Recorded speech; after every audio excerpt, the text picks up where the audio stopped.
Good evening. We'll call the meeting to order.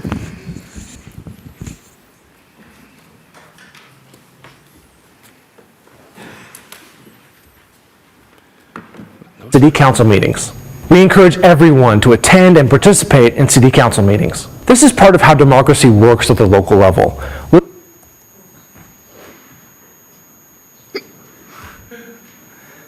Welcome to Nixa City Hall. This video is going to provide you with an overview of how the City of Nixa conducts City Council meetings. We encourage everyone to attend and participate in City Council meetings. This is part of how democracy works at the local level, listening to the perspectives of subject matter experts, city residents, and other community members helps our elected leaders make more informed decisions. Before we start the meeting, let's review some of Council's rules of order. These rules help us make sure our meetings are orderly and efficient while protecting the ability of everyone to have an opportunity to speak. Please be respectful of the person speaking and hold your own comments until it is your turn to speak. Presenters are invited by the Council to provide information during the meeting to the Council. These are informational presentations only, and nothing will be voted on at the time of the presentation. Presenters are not time limited. There are 2 times when all other visitors will be able to speak to Council. The first is during the visitor section of the agenda, and the second is during any public hearing regarding an agenda item. During the visitor section, anyone may speak to Council about any topic, whereas the public hearings regarding specific agenda items allow you to make comments for Council to consider before they make a decision on that topic. Whether you wish to speak during any public hearing or the visitor section, the following rules of order will apply. 1. Only one person should speak at a time. Be respectful of the person speaking and wait to speak until it is your turn. 2. Anyone speaking must do so from the podium and speak into the microphone. 3. You must first state your name and provide your address in writing to the city clerk before beginning your comments. 4. All speakers will be given 5 minutes to make their comments to the Council. The mayor or Council may have additional questions for speakers after this 5-minute period. 5. All comments should be addressed to the mayor and Council. 6.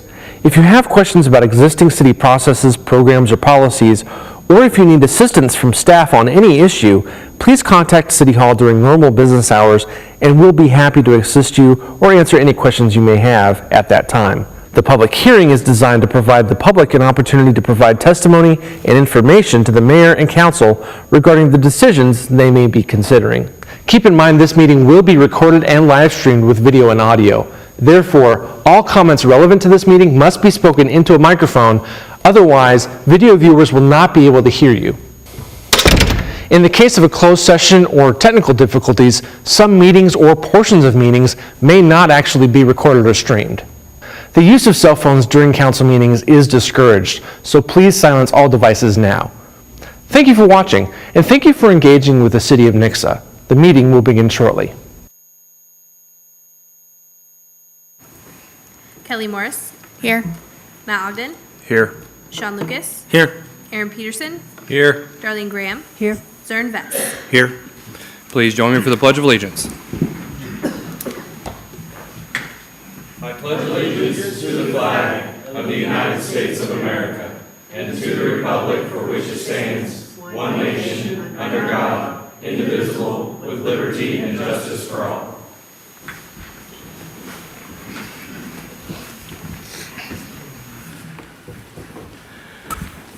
Okay, so this evening I actually have a couple things that are not on the agenda that I wanted to add at the last minute. The first one is, a lot of you are aware that we had a new flag recently, and there's a member of our community that he's awesome, one of the coolest kids I've ever met, huge fan of flags.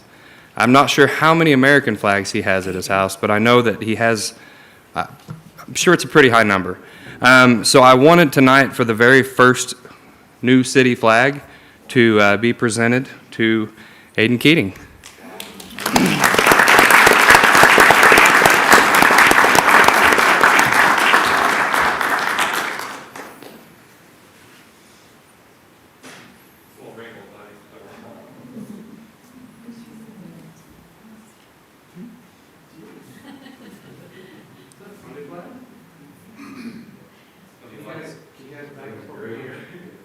Have Aiden maybe behind it in the center? You guys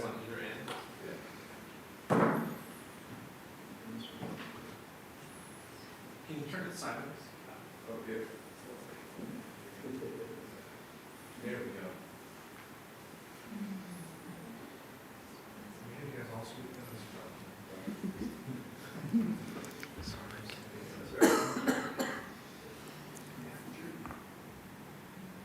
Are you ready? 3, 2, 1. Got it.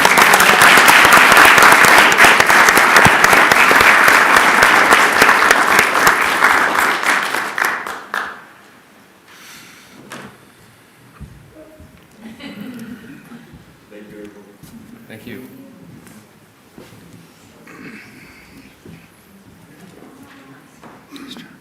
Thanks.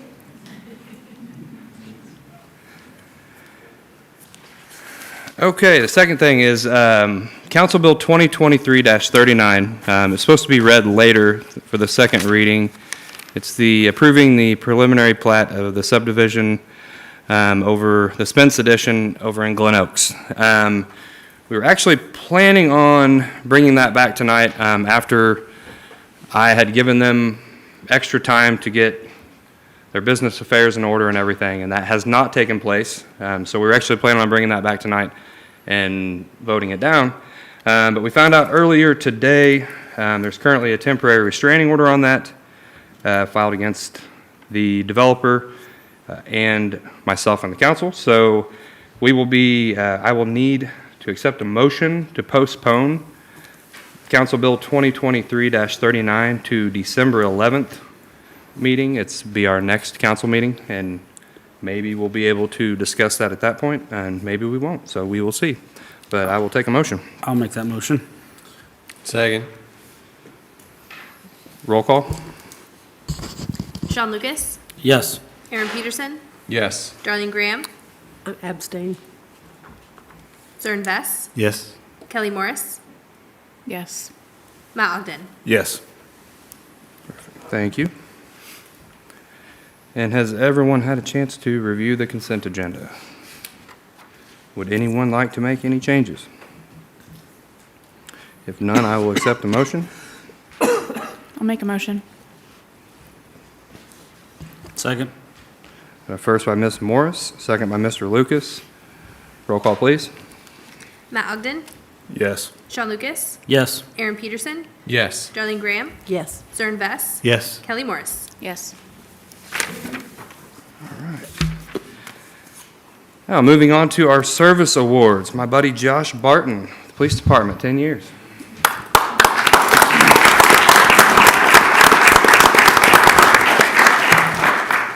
Mayor, Council, Josh has been with us for 10 years. He currently serves on in the Operations Bureau as a Squad 2 Sergeant. In that time, I can tell you that Josh is the kind of person that doesn't hesitate to accept any new responsibilities or challenges. And in the course of his 10 years here, he's done a multitude of different things, including being a patrol officer, a corporal, and currently a sergeant. He's been in criminal investigations. He's filled special assignments, including field training officer, active shooter response instructor. He's our Type 2 operator, which is the breath instrument for our DWI instrument. And then he's also been on the tactical team and has been currently assigned as a support role as a crisis negotiator for our special operations as well. His leadership produces an environment that our officers love to, that creates an environment where they love to learn and develop their careers. He is well respected among his peers, and one of the things that I always enjoy pointing out is that he's a hometown kid. So he is from the area, and he stayed here, and he's when he became an officer with us, he made it clear that he wanted to work in the hometown that he grew up in, and so he's done that. So those are special individuals for us in our department. So we look forward to many more years of service from Josh, and we thank him for his 10 years.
Just get the thing right.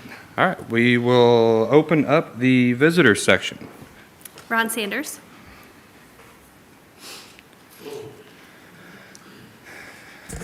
Good evening. My name is Ron Sanders. I live at 976 Glen Oaks Drive. I want to talk a little bit about the history of our country and something in particular that didn't survive the first couple of drafts. Originally, they said life, liberty, and property. And a couple drafts later, they changed it to life, liberty, and the pursuit of happiness. Of course, property falls into that pursuit of happiness. And here in our little town and in our county, property is a very contentious issue, as you can see. And we'll be back on, what is it, December 10th, December 11th? 11th. To talk about it again, but I'm still going to go forward with this little speech because right now there's a big, powerful movement in the whole world that says you will own nothing and be happy. I don't know if anybody's heard that yet or not, but there are global organizations that have actually written articles about how the whole world is going to become you will own nothing and be happy. And that goes against everything that we live for, everything that I've fought for, everything that we believe in. And it starts down here, because here at the city level and at the county level, this is where you can have the most effect on people's ability to gain property and maintain it and keep it. Right now, the county is trying to figure out how to help people on fixed incomes either reduce or eliminate their property taxes. This is where I would insert the thing where, taxes are theft, right? But, we have to operate our governments, of course. But how do you do that? When you go on Social Security and you have a nice house, and then all of a sudden your property increases by 30%, 40%, your taxes increase it by 30 or 40%, and next thing you know, you can't afford your property taxes and you're moving into one of the high rises here or one of the apartment complexes because you can't afford on a fixed income just to own a basic house and pay property taxes. You worked for 40 years, you worked for 50 years to own a nice house, to have something that you call your own. And then just because the property increases, you lose it? How does that make sense in our world? That's why we need our government to work very hard to figure out how to balance everything out, how to not spend too much money, how to make sure that we're living within our means so that property taxes don't have to be skyrocketing. We don't need $100 million schools. I'm pretty sure we could do well with $50 million schools. We don't need $100,000 buckets. I'm pretty sure we could figure out how to make something else really cool and fun at a pool without spending that kind of money. But we have to live within our means. And right now, with the whole world coming down on us, trying to push our economies to the point where nobody can own land, that's what the whole world is trying to do to us. And that's what you are up against. That's what we are up against. And it all starts right here at the city level and at the county level. And then we have to work really hard to encourage our people at the state level to protect us as well. Life, liberty, and property. Without that, our freedom doesn't mean anything. That is those are like the three key ingredients to everything. And by that, I mean everything, including our freedom of religion, our freedom of speech, our freedom of association, everything that comes with our Constitution, everything that was in that Declaration of Independence. And as soon as we can't own property anymore, we're done. We're finished. And we need your help. We need your hard work to protect the one of those three things that you have the most ability to have an effect on. Thank you. Thank you, Mr. Sanders. I don't have any other visitors signed up. Okay. We don't have any others signed up, but if you would like to speak, you can come up, speak, fill out a visitor's card.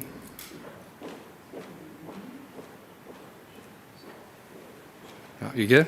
All right, just want to make sure. All right, that being said, we will close the public hearing, or the visitor section, whatever it's called. Hold tight for just a second.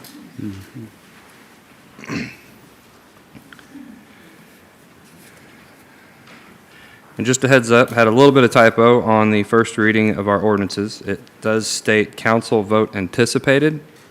We will not be voting on the first readings. So that was a little copy and paste error that I didn't catch. My bad. All right, so moving forward to first reading, Council Bill 2023-51. First reading Council Bill number 2023-51, an ordinance of the Council of the City of Nixa authorizing the city administrator to execute an engineering services contract with Olson Engineering for the multi-use path along Cheyenne Road. Presenting is Street Superintendent Jeff Rissell. Mayor, council, good evening. This engineering service contract ordinance is the next step in the development of a multi-use path from Cheyenne Valley Development to Summit Elementary. Earlier this year, permission was granted by council to apply for and accept alternative transportation funding. Later on this year, a program agreement ordinance was passed allowing Nixa to accept these funds and enter into that program agreement with an 80-20 split for the project. As part of the federal funding process, we are required to advertise for a request for qualifications on projects exceeding $250,000. This was done with 5 firms submitting interest. After rating of these firms, Olson Engineering was found as the most qualified. With that said, it is staff's recommendation to pass this ordinance and award Olson Engineering this contract for the multi-use path on Cheyenne Road.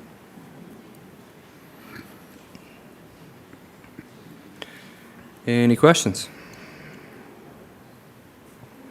No? Thank you, sir. Thank you. All right, if no questions, we will open up the public hearing on this, if you'd like to speak on the multi-use path. We will close the public hearing. Anything else from council? All right, next up, first reading, Council Bill 2023-52. First reading Council Bill number 2023-52, an ordinance of the Council of the City of Nixa renewing the base lease agreement for the real estate and existing facilities at the Bank of New York Mellon Trust Company, N.A., for refunding certificates of participation series 2013. Presenting is Finance Director Jennifer Evans. Good evening, Mayor and Council. This is an annual ordinance that we have to pass to appropriate funds for this debt service. This is for the Northwest Sewer Lift Station. We have appropriated the funds in next year's budget. As of the end of this year, the outstanding principal balance is $175,000, and next year's payment, including interest, is $123,913. And this debt matures in June of 2025. Any questions? Thank you. All right, if no other questions, I will open up the public hearing. I will close the public hearing. Nothing else from council? All right, moving on, first reading Council Bill 2023-53. First reading Council Bill number 2023-53, an ordinance of the Council of the City of Nixa adopting the 2024 operating capital budget for the city. Presenting is Finance Director Jennifer Evans.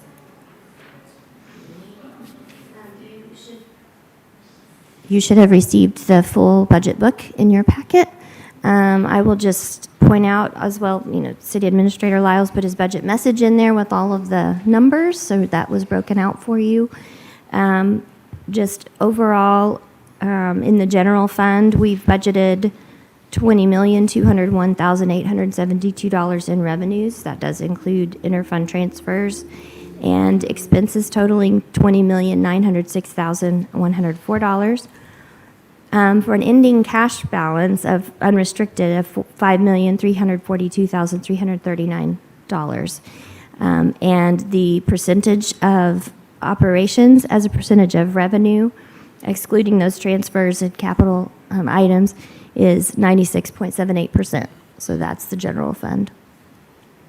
In the street fund, overall, we've budgeted revenues at $5,302,448 and expenses at $7,314,096 for an ending cash balance of $1.522 million. In the ARPA fund, we're going to be transferring most of that out next year as we need to expend that money. So we've got all of that accounted for. But the revenues will just be interest income at $161,262, and expenses, as I said, transfers out in the amount of $4,184,835 for an ending cash balance of $322, which will be a good cushion in case, things go over. In the electric fund, we have revenues budgeted at $18,500,442 and expenses totaling $22,126,360 for an ending cash balance of $10,546,471. I will point out that we do have interfund activity budgeted as a loan from the electric fund into the general fund to fund the engineering portion of the police building that will be paid back to the electric fund when the bond is issued, when construction starts, likely in 2025. In the water fund, we have revenues budgeted at $4,729,568 and expenses at $7,467,831 for an ending cash balance of $1,827,144. And finally, in the wastewater fund, revenues totaling $4,333,829 and expenses in the amount of $8,226,488 for an ending cash balance of $1,782,985. So overall, total government, all funds, revenues budgeted at $53,229,421 and expenses $70,225,714 with an ending cash balance of $21,328,342. Any questions? Any questions? That's a lot of numbers. About ready for this to be over? I was ready about a week and a half ago. Yeah. Agreed. It's been a pretty smooth process, I will have to say. Appreciate all of your input and your help and all the department heads. We worked really well together to put it all together, and so I actually don't mind budget season, really, to be honest with you. Just curious, starting this a little earlier like we did this year, good, bad? Yeah, we do appreciate comments earlier from mayor and council this year. That does help staff get through the process, especially gives us more time to work out through the budget and not just operating expenses, but CIPs as well. So I do believe that helped quite a bit this year with this process. So we'll probably look at doing something very similar next year. Cool. Perfect. Good deal. All right. Any other questions from council? You get to hear this one more time, and then it's set in stone for a year. All right. We'll open up the public hearing. If you would like to speak on the 2024 operating capital budget, now is your time. We will close the public hearing. Nothing else from council? We will move forward to second reading Council Bill 2023-48. Second reading Council Bill Number 2023-48, an ordinance of the Council of the City of Nixa rezoning the real property generally located at 306 South Market Street from a single-family residential R1 district to a two-family residential R4 district. Presenting is Planning and Development Director Scott Gobby. Mayor, Council, good evening. Up first is a rezone of 306 South Market Street. It is currently zoned R1 single family. The property owner is requesting a rezone to R4 two family, which usually accommodates for duplexes or patio homes. You can see the surrounding property, the zoning of the surrounding property. There is R4 directly across the street. The rest it's mainly surrounded by R1 single family. This picture and the next picture are from Google Street View. This was taken in August. That structure has since been demolished, but it was originally constructed in 1935. You can see, just in case nobody visited the site, this is kind of what it looked like back in August. This picture is from 2018, but if you look on the right side of the picture, you'll see that it slopes down to the south, and then it also, you can't really tell in this picture, but it slopes to the east as well into a sinkhole.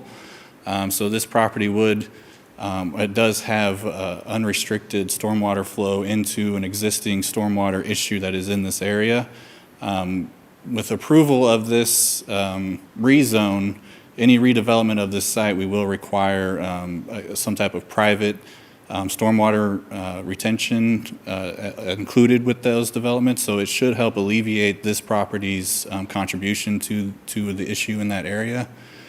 The local road is adequate according to our code to be serviceable by emergency vehicles, so therefore it's considered a public local road. The lot itself is properly sized to be rezoned to R4. It actually exceeds the minimum lot size for R4.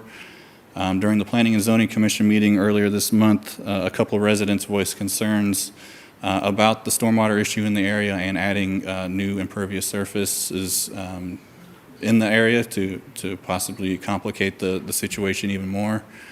Another resident voiced concerns about the safety of those that live along South Market Street, because that is becoming a more popular road through that area due to all the construction on 14. They also had concerns about those that like to walk along South Market Street, and then adding additional traffic to that could cause some concerns. With all things considered, the Planning and Zoning Commission did vote unanimously to recommend approval to City Council, and staff does recommend approval as well. If you have any questions, I'm available. Any questions? Thank you, Mr. Godby. Thank you. If no other questions, I will open up the public hearing. If you would like to speak on this. Fair enough. I will close the public hearing. Anything else from council? All right, I will accept the motion. I'll make the motion. Second. First by Mr. Ogden, second by Mr. Vess. Roll call, please. Aaron Peterson, Yes. Darlene Graham, Yes. Zern Vess, Yes. Kelly Morris, Yes. Matt Ogden, Yes. Sean Lucas. Yes.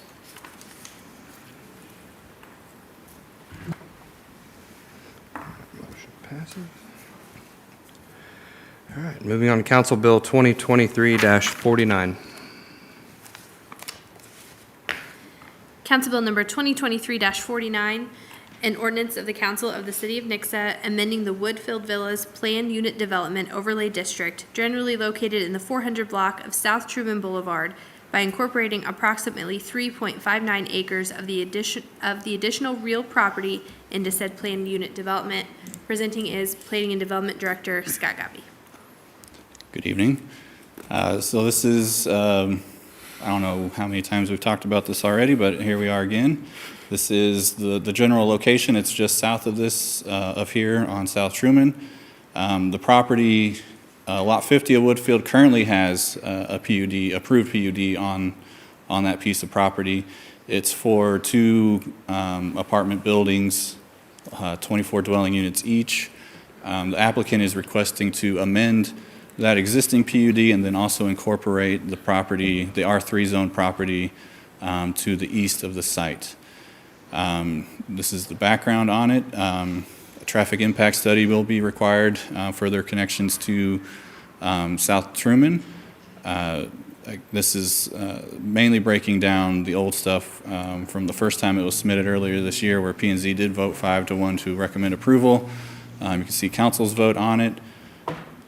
This is the proposed changes that they are requesting to do to the PUD. They are proposing to have 81 dwelling units. It does conform to the density standards of the site in question. They are increasing the setbacks. There's the table on the screen that you can see. They aren't requesting an increase in the height. The 55-foot building height was part of the original PUD document, so they are just requesting to keep that and carry it over.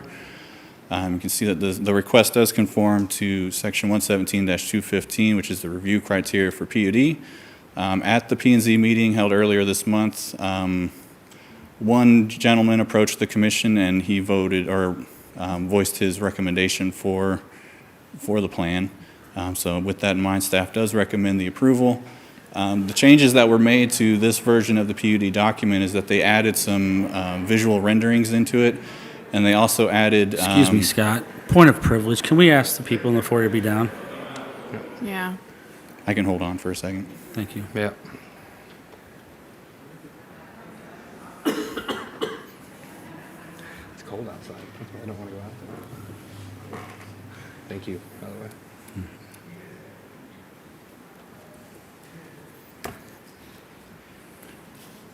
So they added some language in the PUD document. If you look at the third floor of these, of the renderings, you'll see that the third floor is built into the pitched roof. That language was added, so you can kind of see that this design is pretty much what the site will look like, not necessarily the color layout or materials, but generally the overall site or visual representation from this will be what is actually constructed. So these renderings are part of the PUD document. You can see a general layout. These will be a different type of multifamily construction that we don't normally see here in Nixa. This will be, each building contains 9 dwelling units, so 3 per floor. And you can see they're scattered throughout the development. Typically we see maybe 12 to 18 to 24 building or dwelling units per building. So these are a much smaller scale. And again, these are now part of the PUD document, so we can enforce some of the what you see, but for the most part, again, colors and material can't change. Staff does recommend approval. If you have any questions, I'm available. Any questions? Thank you, Mr. Godby. Those do look nice. If there are no other questions, we'll open up the public hearing. If you would like to speak on the Woodville Villas PUD. All right, we will close the public hearing. Nope. Hang on. Oh, Me you too need to long get get quicker. We got places to be. Yeah. Real quick, I just have one question. Are these buildings being built to Agenda 21 standards or Agenda 2030 standards? The UN standards for building as far as efficiency and, whether they're, how do you call it? I'm having a hard time gathering my thoughts here. Green construction. Like green Yes. buildings? It's being built to the 2018 IBC, the International Building Code, and then all the other international building codes that we have adopted. Okay, thank you.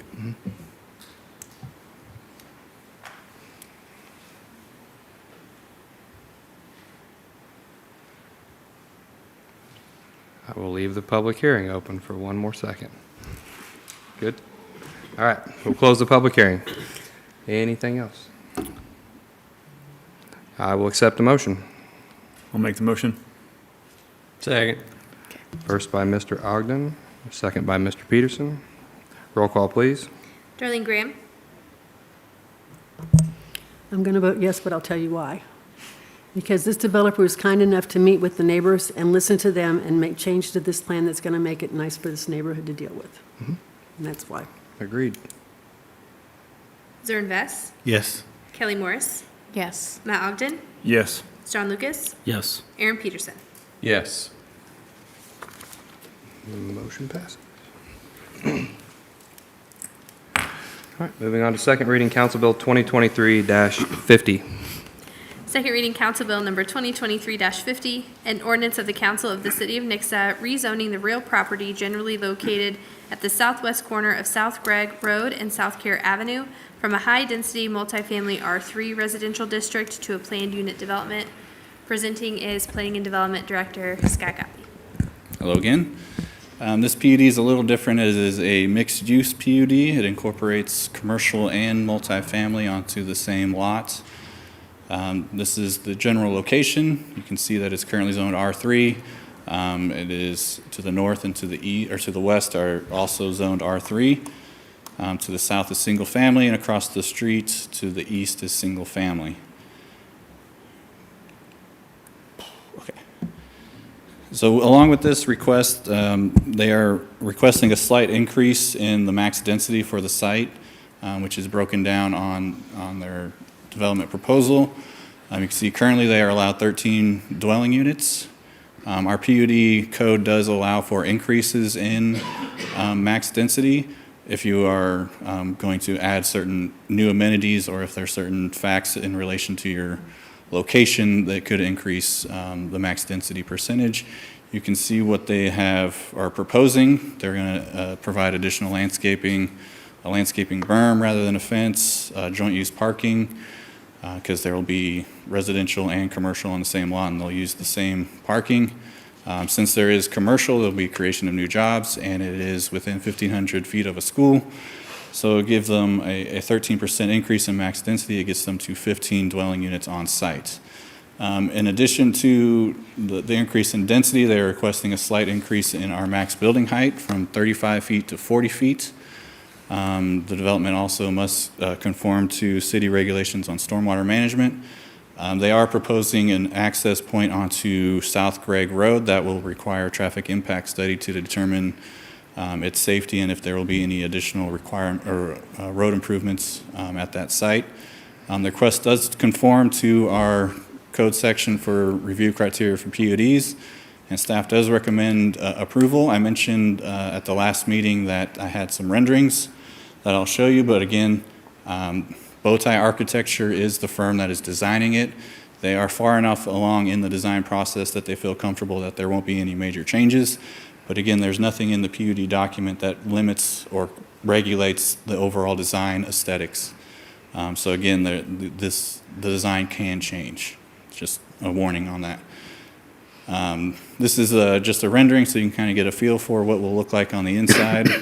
Townhouses on one side and commercial and apartments on the other side. These are elevations. This is for the commercial building on the east side of the property. You can see, if you're looking at that top left, that is what it will look like to the residents in the single family to the south. That represents solar panels on the roof and then 2 floors of windows. It's hard to make out, but where they are measuring their building height to the top of the max occupiable space, it's only 33 feet. So their increase in building height is just precautionary. Again, this will be what it looks like on the inside. What you see on the bottom is what it will look like from South Gregg Road.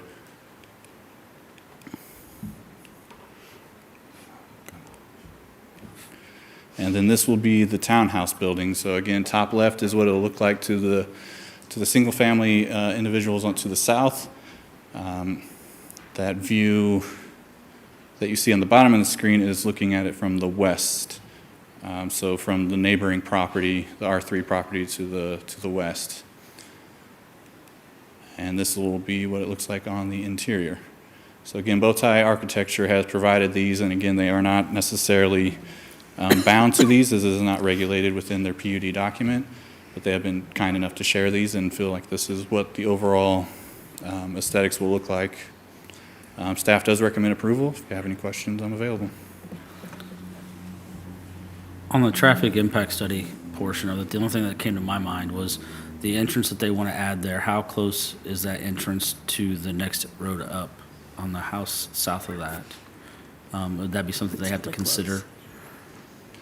Yeah, that is something they'll have to conform. I apologize, I don't know off the top of my head what South Gregg is classified as, probably a secondary arterial, but there are commercial entrance distance requirements from intersections that they will have to meet. If that one is not able to be met, then they'll be restricted to just that one on Care Avenue. Okay. Scott, I drive by this at least twice a day, and I'm very concerned about this particular project going on that corner. Everything on Gregg Road, past that area where the residential care center is all single-family homes, all the way down the road, mile down the road, nothing. That concerns me that they're wanting to put some kind of a development like this on that spot, particularly because it's a very, very busy road, especially in the mornings and the afternoons because of the two schools that go by it. Parking is going to be something I'm really having a difficult thing with. Design on this thing also as well, because looking at the rendering that they showed us, that doesn't go, we've got a thing that says it's supposed to provide a uniform set of regulations for the entire city, and it's supposed to stabilize neighborhoods, preserve their quality. It looks nothing like anything that's on our street at all. No houses, no buildings of any kind look like that on the street. And I have a concern because it's going to be so different. I don't think my own personal opinion, we have a lot of small businesses. I counted 5 between here and Gregg Road that are sitting empty. Nobody's in them. If you go down to Nicholas, there's a spot next to the gas station where there's 4 little things there, and they're constantly going in and out of people that they can't keep in there because they don't have enough business going in. This is not a street that people are going to go down looking for a place to shop. That concerns me. They're going to go down main streets. They're not going to go down this corner to find it. It's just something I don't think is good for this particular neighborhood at all. I know right behind it, it's all one-level apartments. The houses right next to it are all one level. The ones across the street are all one level. Nothing is a 2-story house until you get down to, Verna has one, Vintage, our Vineyard has a couple, we have a couple in ours, but everything else from there on down is all one-level homes. It's totally out of context with the character of the entire street. And that is something that concerns me as someone who lives on that street, and for someone in the city, because we'd be setting a precedent for something to go anywhere like that in any kind of neighborhood that there's a spot to put it in. I don't mind putting apartments there at all. But I think the 3-story is a major thing. I know they said something about putting solar panels on, but that property has no trees on it at all. They could put solar panels on any kind of roof without that kind of roof line. That might make it a little bit more palatable to the people around there. 3 stories is a little bit tall for me still. You heard me right about those ones. I just think it's something we need to be very careful on allowing something like this to go in this particular area, since it's not commercial in any way, shape, or form on that street once you get past the Casey's on the corner. To address the building height, currently construction can happen here with a 35-foot building height max. The rendering showed 33 to 30-foot building heights. Oh, I know. I'm just saying. We're looking at the whole neighborhood existing, and there's nothing like it anywhere near it. Correct. And then to address the commercial aspect, they are limiting what uses can go in there. Those uses could cater to the residents of the other 2 multifamily facilities there. It could provide a benefit to those residents to where they're not having to travel further distance to get to the care that they might need. Well, I'm with Sean, too, in the concern about the traffic, because Gregg Road is heavily trafficked. You also mentioned parking. They are going to conform to current city standards for parking. And then, yes, the traffic impact study will determine any additional requirements for that access to South Gregg Road. Otherwise, they'll just be coming off of the local road of Care Avenue. Okay. I know we talked about this last time, but I can't remember because I've slept since then. What is able to go in the commercial buildings? Like what businesses or, So it's obviously, small not business like beauty Walmart's shops gonna and go, but- veterinarians, things like that. So they are limiting what can go into that commercial space for retail sales and rentals and personal services shops, office, professional, medical, and the like, and animal services. They also added a caveat that the Director of Planning and Development can, if there is a proposal for an infill in there that is similar in intensity to what they have limited to, the Director of Planning and Development can approve it, basically, if it fits with what their intent is. Okay. And how many businesses were going to be in there? I think they show 4 doors, but it could be 5 commercial spaces. It just kind of depends on how they break it up. Could be 2 if someone wants more space, like Correct. a veterinary clinic or Yeah. just whatever someone goes in and wants to do infill on.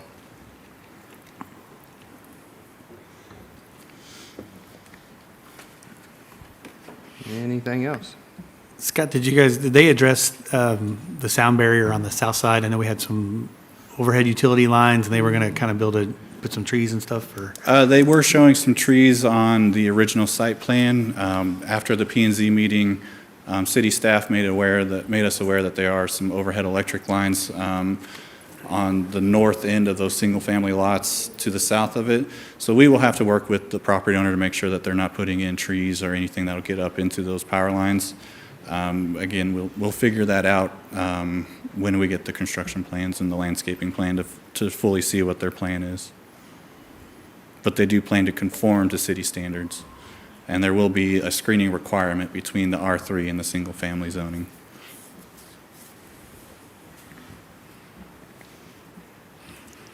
Do they have a timeline on how long this is going to take if it gets approved? Not that I'm aware of. Talking with the architects from Bowtie Architecture, since they are so far along in the design aspect, they don't expect it to take very long to get construction plans to the city, but we don't have a timeline.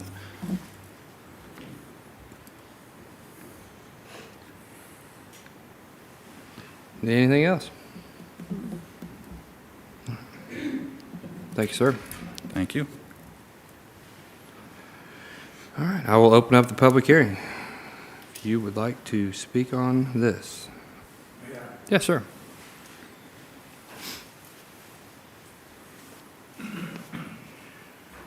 My name is Al Kengott, and on that map, I'm the greenest area closest to where they're building. I don't live in the country anymore. I've accepted that. As far as the height of the building, the houses beside me are two-story anyway. My most concern is, that, I agree with her, is the traffic. My driveway exits right there. With the school in session, it's taken me as much as 5 minutes to get out of the driveway.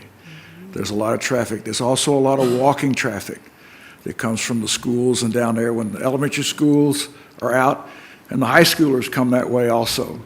And I think that your impact study would be quite a bit. But my most concern is where they've got the exit coming off on Gregg Road. Me personally, I'm not an engineer. Well, I'm an electrical engineer, but I'm not this. I don't see how that's going to be very feasible. And you talk about with the intersections of Dustin, and I can't remember the one to the north, and then the way they've got it down there, you're going to have, to me, a traffic jam there. Thank you. Thank you. Sir, I'm sorry, I missed your name. If you wouldn't mind to come over here so I can get your name and address. Fill out a card. Good deal.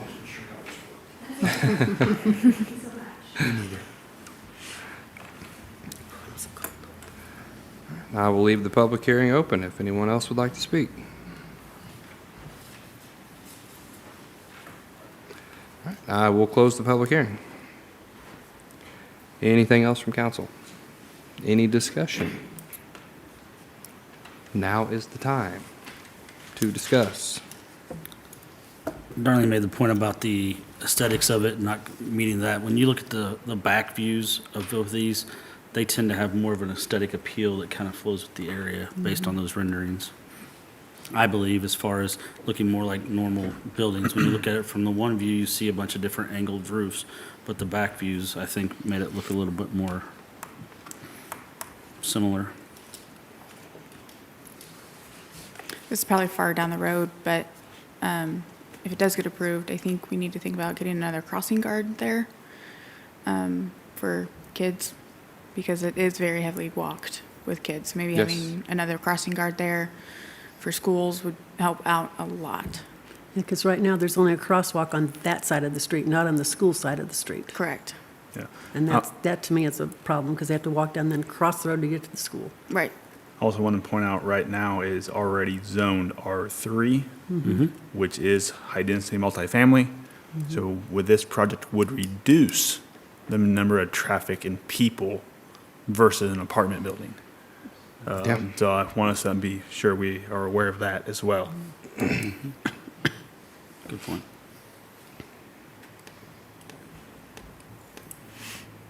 I could walk my dog to the vet. There you go. We'll get you a crossing. Give me a crosswalk for my dog. Okay. All right.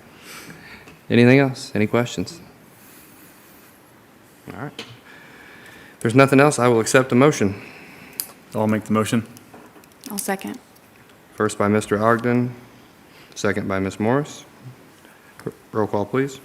Cernvest, Yes. Kelly Morris, Yes. Matt Ogden, Yes. Sean Lucas, Yes. Aaron Peterson, Yes. Darlene Graham. No. 5-1, motion passes.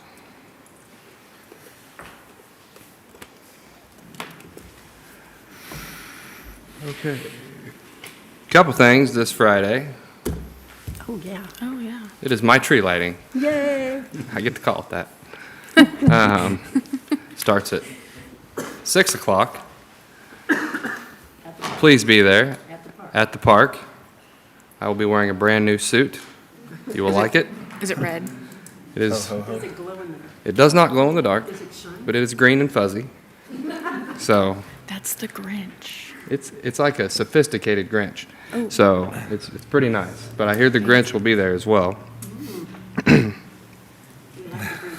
And then Sunday is the Christmas parade. So at 2 o'clock, we will be there. It will be great. Tons of candy. Any other events that are going on this week? Yeah, the craft fair is on Saturday, Craft fair. It's a busy weekend. 9 a.m. to 4 p.m. 9 to 4 craft fair. Junior high? Yep. And there's a Christmas show at the Atos Friday night. Ah, the Atos Christmas show. Yeah. Yeah, true. And a wrestling duel, too. It's a busy week around here. But nothing else. All is well. Anything from staff? All right. You guys are all still tired from Thanksgiving dinner, but everyone's a little quiet tonight. Nothing wrong with that.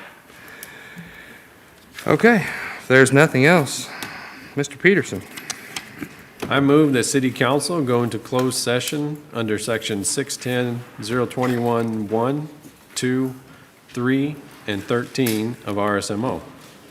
I also move that this closed session, records related thereto, and any votes taken by council during this session shall be closed under section 610, 021 RSMO, and that the city council shall stand adjourned after the closed session.